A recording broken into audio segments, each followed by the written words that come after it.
Good afternoon, ladies and gentlemen. My name is Simon Mills. I'm a Senior Associate at the Zien Group, and I'd like to welcome you all to today's FS Club webinar, where we're going to be discussing planning for global carbon neutrality, carbon emission accounts and datasets for global corporates. I'm joined by Professor Dabo Guan, Chair of the Climate Change Economics Unit at the University College London. He's not only a Fellow of the Academy of Social Sciences and lead author for the IPCC AR5, but his paper about climate change impact on beer consumption received the 2018 Altimetric Top 100 Award, which reminds me that the City of London Beer Festival is taking place in Guildhall on the 7th of July. As always, the agenda for this webinar is very simple. Following my introduction, Professor Guan will make his presentation, and then we're going to move on to the Q&A discussion. Now, I'm afraid you're all muted, but you are able to submit your questions to Professor Guan through the chat tool on the right of your screen. Please do chip in at any point of the proceedings. I'm going to be collating your question and I will put them to Professor Guan at the end. As with all of our FS Club webinars, we're going to be recording this session and you'll be able to access Professor Guan's slides and presentation at a later date.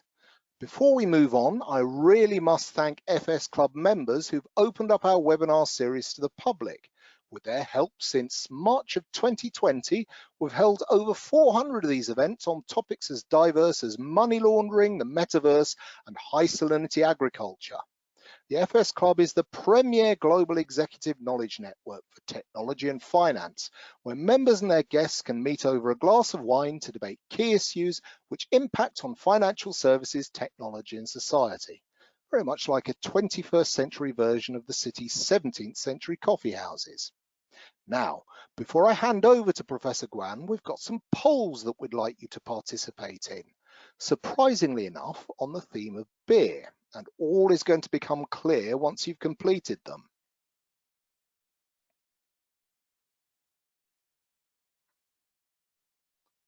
So please click your answers and we'll see which ones are correct shortly. Nearly there. Fantastic, there's our results. And so without any further ado, I would like to introduce today's speaker, Professor Guan. Professor Guan, please tell us about carbon emissions accounts and data sets for global corporates. Good afternoon, everyone. Many thanks to Simon for the introduction, and very glad to be here and share our research. I'm a researcher let me see. Yeah, okay. I'm a researcher from University College London. I'm also, jointly appointed by the Tsinghua University in China. So my major is climate change economics, and so the major things I do mainly over the last about 25 years or so is about to count carbon emissions. And because of the carbon neutrality has become a really popular topic in the recent international world, and then we starting to become more popular in terms of how to account emission for the globe, to the country, to the cities, and to every individual firms. So just a few background informations I'd like to share, basically as related to your polls just you did. And then some of you might have seen these pictures previously. This basically tells you how important the global mean temperature would keep below 2 degrees C, and the difference is what we have done in the past with the historical emissions versus what our aim is to keep the emissions below 2 degrees C or 1.5 degrees C.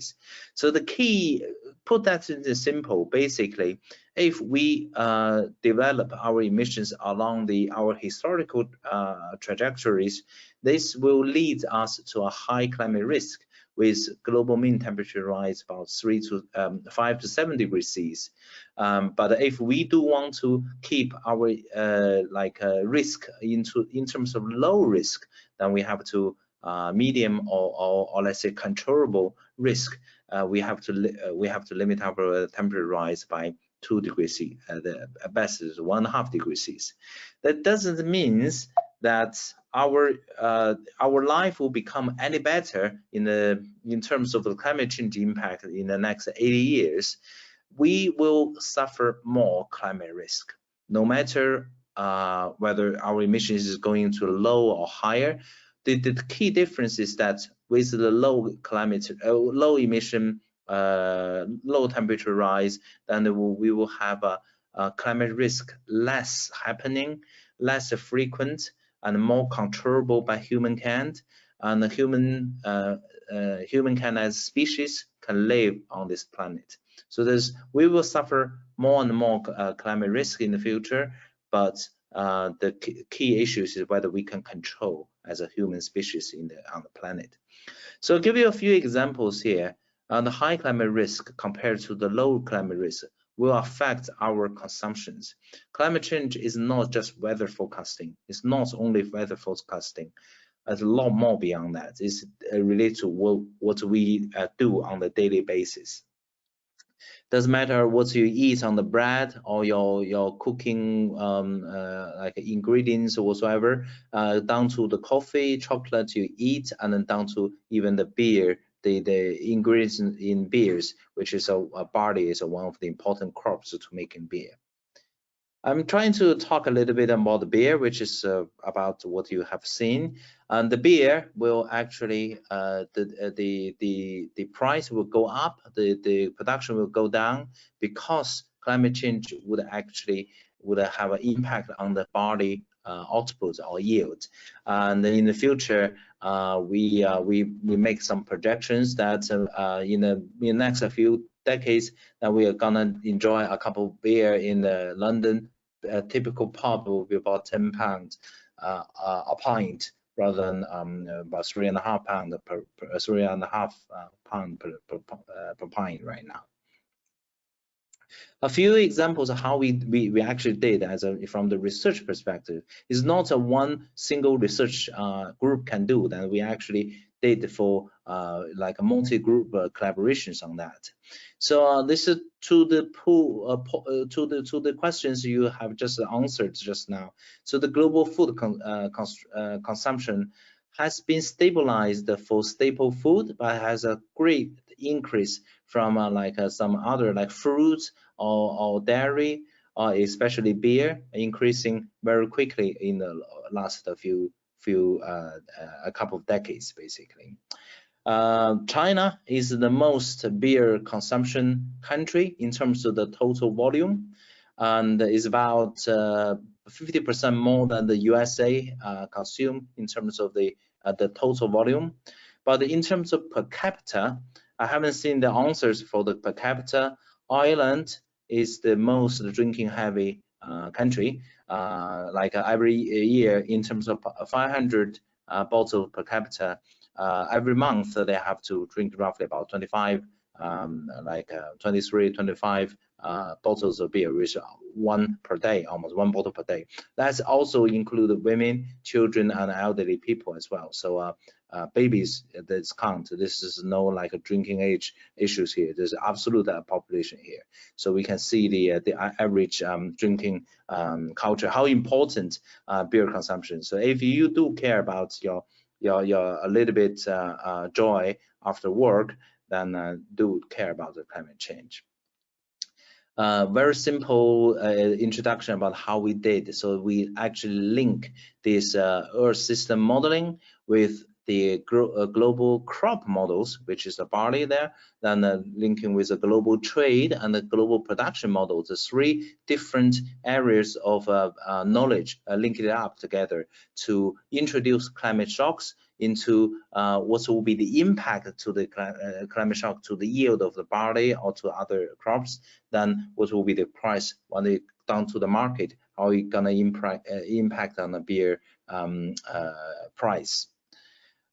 In terms of the who will suffer the most, which country will suffer the most in terms of pricing with the high impact scenarios, Again, Ireland will suffer the most. Their beer price increase will a lot. So they will increase about 300%, almost 3 times in terms of the current like a pricing, because Ireland doesn't grow a lot of barley. Once this barley yield reduce, they have to fight a lot of different places to get the barley, and the price will go up. And then like a cascading ripple to our consumers, the final users, then the beer price will increase quite quickly. Okay, this is just an introduction about the climate impact. Now we know the some sort of what will be impact about. Then we need to understand what do we mean by 2 degrees C. And then many of you may want to understand how much we can emit to the emissions. And this is I'm gonna tell you basically. If we take 2 degrees C as an example, the space for 2 degrees C, compare from 1850, so it's about 170 years ago, which is when we just started industrialization globally. And this is the much of this carbon emission space we could emit under the 2 degrees C target. And this is the amount the damage has already made. So that means 80% of the damage, or is already 80% of the space has been taken up. The people has been developing some technologies, very expensive way, to trying to remove some of these historical emissions. Has been really hard. But without taking those considerations, how much is left? So this is a bit about, it's about 800 gigatons of emissions left. This is about 20%, less than 20% of what we could emit there too. So then the next question is that we have a limited amount of space. Who should get that? Who should get a quota? And whether it's enough? So there's about 200 countries in the world. It's difficult to talk them all, but we just focus on 4 major economies in the world: US, EU, China, India, EU plus UK, and then the rest we just group them together. And then interestingly, in the last 10 years, the 4 countries has performed very differently. EU, US has declined a little bit, slowly, not quick enough. China has been fluctuation quite a bit, sometimes higher, sometimes lower, because they're down to like a peaking period. India has growing up very quickly. But on the other hand, we have seen this is spike over here, which is basically lots of small countries like Vietnam, Myanmar, Ethiopia. Those countries has grown very quickly. That's caused such spike. Then whether in the future we have enough space. So the 4 countries, China, India, EU, US, has all differently commit the carbon neutrality goals roughly around middle of the century, in 2070, China 2060. So so this is the amount of the space they're going to take off under this 2 degrees C target. And the blank area is about of the emission left for other countries, and whether it's enough, I don't know. You may have your own judgment. And then there's a lot of about the climate politics to discuss about this. So so we can also open for the discussion on those as well. The things is when we talk about the carbon neutrality, is a carbon peak, they always say, well, what does that mean? Basically, do we need just to reduce our emissions? Whether we just move the emissions from where we are to other places, does it work? So so this is we need to discuss about the rationale of the emission peak and neutralities. At least they have to keep the social economic variables grow, sustainably grow, as well as reducing the carbon emissions.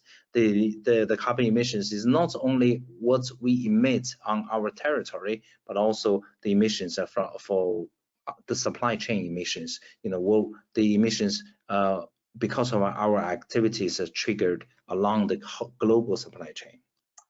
When we talk about the carbon target, I just want to make some like a comparison about the developing countries, when they have a carbon emission neutrality, how much challenge they have compared to what we committed to the EU 28.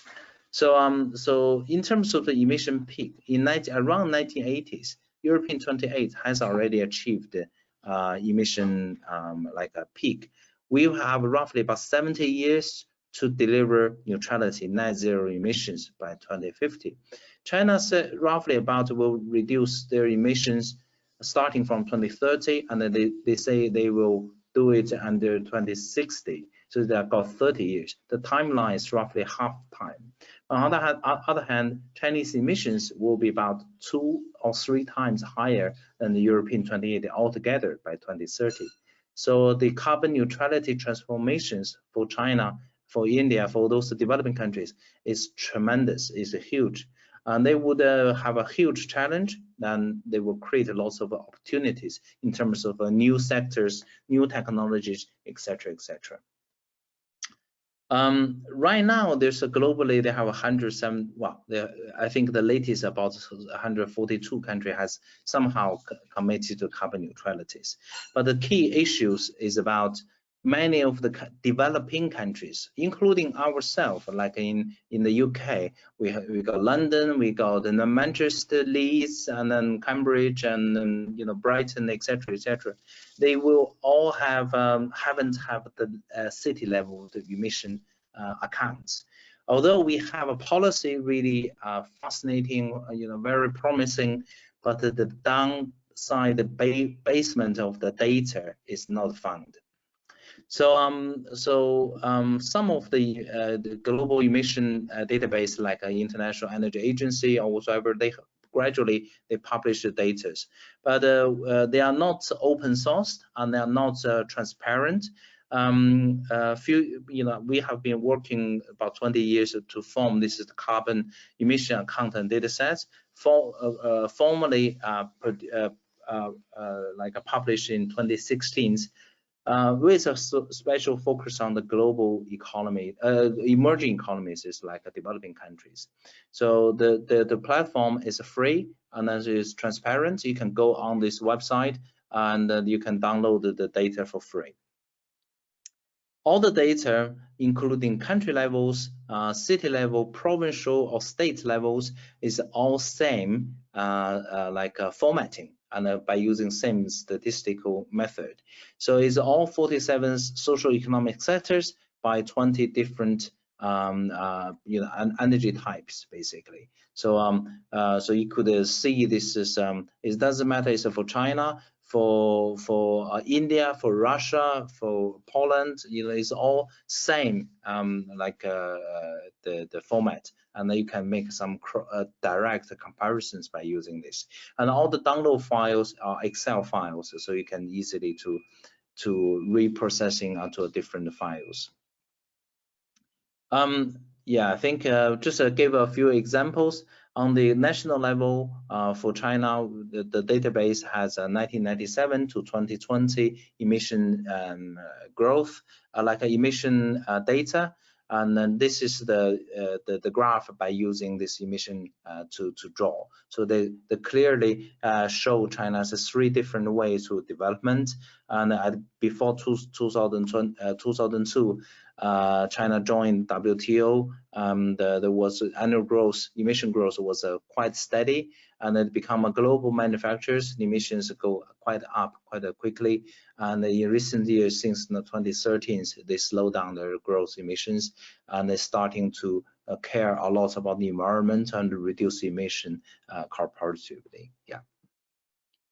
So for the city level, we are working a lot on the Chinese cities. Again, the formatting is the same, but now we gradually have cities, typical cities for developing countries, for many Indian cities, and many capital cities for Kazakhstan, or for Myanmar, for Vietnam, etc. The capital cities, etc.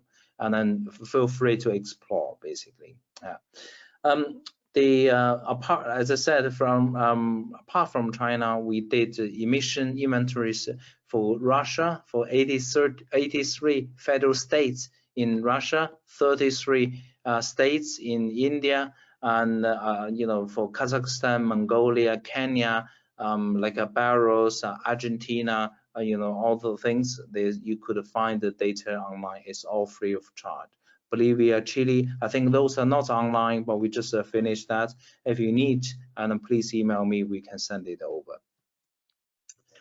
We published a report. I think, yeah, sorry, this is not been translated in, but nevertheless, this is we published a report. Is also online. It's 30 emerging economies carbon emission accounts, and you can find the PDF associated with this Excel file online, and they include Myanmar, Laos, Nigeria, Vietnam, Mongolia, etc. 30 emerging economies. This year we'll publish 50 countries, time series from 2010 to 2019 or 2020, emission accounts for major economy. Those data are readily available for any of the in other international data sources. And we work with a lot of the local expertise to compile the emissions, again, by 47 socio-economic sectors, by 20 different energy types. Along that, we have to do a lot of the verification for those data. And then one of the in many ways they say, okay, why not use satellites? Okay, and the satellite images, they would able to, if you do well, if you by using the right method, you are able to track or examine the trends of the emissions, but it doesn't tell us how much emission it is. They will need the emission inventories done on the ground to do this to do these things. We do a lot of like Ethiopia, Zambia, or those countries that doesn't have a lot of the data available, and we don't know. We didn't have a confidence on whether we did it right or not. Therefore, we thought that one of the ways trying to do that and trying to tackle the global key industry sectors and about their carbon count. So if we do count all these fossil fuel sources like power sector, iron, steel, cement, oil refineries, everything, then we should be able to do. And in this data set of, I'm sorry, this is not publicly available, but we could, if you want to understand each individual level of the plant level of the emissions, we publish those in the academic journals, or you can contact us so we can work together on those. But nevertheless, for this global refinery, oil refineries, this is about 1,600 of global refinery points. And for steel, iron steels is about 5,000 steel plants, and then 20,000 different units, production units. And then there's a key 16 different kind of smelting processes by different type of technologies. We have those data and then those details. Similarly on the cement and then some chemical plants. And one of the other work our group have done, which might interest you, is that we set up this method to trying to track the near real time on a global carbon emission monitor. So we have done for about 80 different countries. Also many cities, key cities like Chicago, New York, Tokyo, Hong Kong, Singapore, and on the key global cities, we could do that on the daily basis, and then trying to look at the emissions on the daily basis, and they are able to track on that. We say it's near real time. You have roughly about a month of the lag time trying to process the data for the verification as well. Those data on the city level of the data, on the state level, on the country level data are available on the CEAS website, CEADS, or the carbon monitor. We have a separate account for that, separate data, a separate website for that. Yeah, I think this we can just quickly say. About 300 like English publishing journal has using our SEAS website, SEAS data to publish the data, publish the paper compared to Global Carbon Report, and then Americans Carbon Dioxide Information Analysis Center or EDGAR database are similar. So there's a major global database online right now available. Yeah. Very quickly, I think I'm gonna run out of the time, but so very quickly is talk about this emission method from another part. What I all talk about is from production side, and the next I want to talk a few minutes is about the consumption side. Basically, it's the same amount of emission, but two different ways to look at it. So basically, let's look at the toy. So from production side, if toy, if we don't talk about emissions, but talking about toys, a lot of the production of the toys are happening in Asia, but the consumption of the toys are happening in North America or Europe. So it's same coin, but two different sides.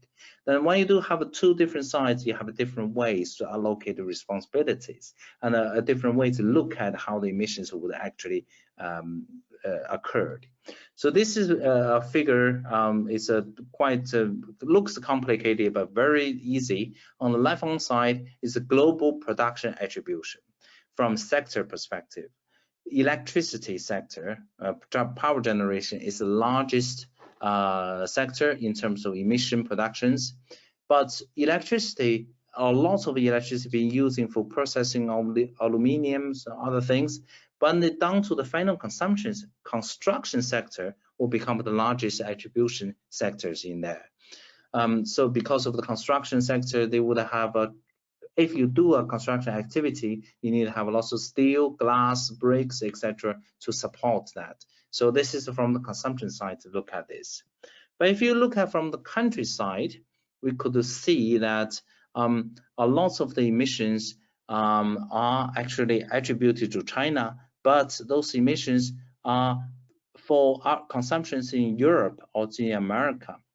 And in recent years, those lots of the emissions attribution to China, but it's fulfill the services or to the consumption to global South countries. So global South corporations, South corporations will become more important in future climate change mitigation method. Yeah. Finally, a few slides about we talk about the country level, we talk about the city level emissions, although I didn't really expand it, but down to the global corporate. Basically, we think if we look at the major global multinational companies like Amazon or like Apple or like Microsoft, their emissions is about like consume some electricities, and then their office using electricities, some company cars, that's all. They don't really have a lot of responsibilities. But those large multinational companies, they have lots of power, and they have they are on the key of to drive the whole global supply chains, because they have lots of investment. Also, they impact all the suppliers to fulfill their productions. So the supply chain, the multinational company supply chains emissions has become very important in the last number of years, and now it's count roughly about 1/5 of the global CO2 emissions. So we select the Forbes Global 2000, so the top most rich companies in all countries included, the Forbes 2000. They actually, if you add all their supply chain emissions together, or value chain, if you wish, they will become the second largest emitter in the world, and just behind China. And they have, because they are so powerful, they have so many suppliers. If they trying to decide, I want to reduce our emissions, and then we will want not only to reduce our office electricities and become more green buildings, but also our supply chains, they are able to do that. This is what we call, they are responsible for driving the whole global supply chain to be clean. Some typical examples in the final slides. I selected several companies by different sectors, like Nasdaq, like Shenhua is a coal mining companies, like ExxonMobil is an oil extractions, Toyota, Intel, other companies as well. So you all can see their carbon footprint along the local supply chains, and what positions they are, and which sectors they actually, global sectors, they are more concentrating on their supply chain emissions. So what I'm trying to say here is that those global large companies, we account their emissions, and we will we will publish academic papers, analyze them about their responsibilities in terms of driving the whole global supply chain to be green growth or green cleaning.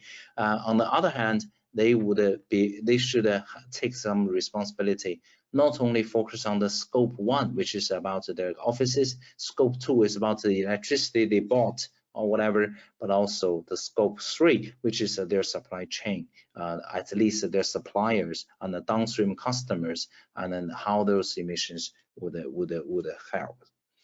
Okay, I think it's lots of the things is being covered, and I want to finish my talk here and take questions here. And if you do have any questions, this is my personal email. If you can email me, or you can find me on UCL website or Tsinghua website or Google Scholar whatsoever, and then the SEEDS website to download the data. Everything is free, and you just need a simple registration, and then you can download for free in the Excel sheet. Thank you. That was really fascinating. I can see we've got a lot of questions from our audience, but as the chairman, I'm going to use chairman's privilege and ask the first one. One of the problems we've got with carbon accounting is the price of carbon itself, which varies massively around the world. Should a global carbon floor price for large emitters be established? Okay, yeah, I think this very important questions. It's actually there has been a huge advice about sound noise about whether we should set up the global carbon market. The answer is certainly yes, we should set up the global carbon market. But the key issues, what is the mechanism here? Whether we should have a global unique carbon price on here. So the two largest carbon market in the world right now is in Europe, and also the other one is in China. They are similar, but China is slightly larger in terms of the absolute. But their carbon price is totally different. And the carbon price reflects the purchasing power of their companies. So when this government they set up these things, on one hand they need to take care of the carbon control or the carbon reductions. On the other hand, they have to look at the competitiveness of their enterprise, their firms. So so I think in 2019 in Madrid in Spain, global leaders has already talked about whether there's some way to do that. A lot is about it's about a one unit, one price for carbon price, but that has been against by many developing countries. So it's simply just tempered off their competitiveness. We have advised both the many of the research groups and then the UK, Europe, and the Chinese government. Maybe something could think we do have like dual markets, or maybe can three ways. So like but in Europe we could trade in euro, which is like about 100 euros per ton, roughly about 100 euros per ton. In China, it's about I think 50 to 80 Chinese yuan per ton, which is quite different, about 7 times difference in term price. You could trade on this, but in the middle you have a middle way, and you trade in the physical units. So if there's so it's carbon equal to carbon, but the money is slightly different. You use your own currencies to convert that. So so that's also kind of can avoid lots of the bubbles, like many clever people will make a financial bubbles, like a carbon bubbles in those. So I think that's my suggestions on that. Certainly, absolutely, and it's something we've really got to get right, because the alternative is border carbon taxation, and that's just more fuel for the fire for deglobalization, which is probably not a direction we want to go in. Now, you had a very interesting slide showing the slopes for decarbonisation, and I noted that the slope for the developing economies is much steeper than for developed economies. Do you think that this is feasible? Because it's really going to hurt those economies to try and hit the targets stretching out to 2060. Very good questions, and I think I want to answer this question. I think I'm trying to bring some thoughts on here. Let's forget about India and China. Just look at Vietnam, Myanmar, Laos, like Ethiopia. Those are the least developing economies there. They have grown like this over the last 10 years. If you look at the IEAs, they wouldn't tell you because they don't have the data available for them, and they grow like a crazy on this. And the first question is that, do they together? One of them maybe doesn't count for not even 1% of the global emissions, but together, like all this is about 60 of them together. Like all this about like in Zambia, like Tajikistan or whatsoever, they all together, they are the third largest emitter in the world, which is India is a third in actual way, and the 60 together, they are 60% more than India's emission, and then they are very, like say, poverty, very poor. Firstly, do they have a right to develop, to get rid of the poverty? And the second is that if they do, then they will need more modern house. Right now, many of them are mud-built houses, and do they deserve to have brick-built buildings? And do they deserve to have infrastructures? And if they do, the blank area, this is remaining space, is enough for them. If it's not enough for them, what should we do for those 4 countries there? And this, possibly India and China will have a much steeper, like kind of a slope here than Europe and the US, of course. But compared to them, they are gonna grow, and whether this is enough, and maybe if not enough, if we still need to within this 2 degrees C limit, we have to push down. Basically, we have really pushed down.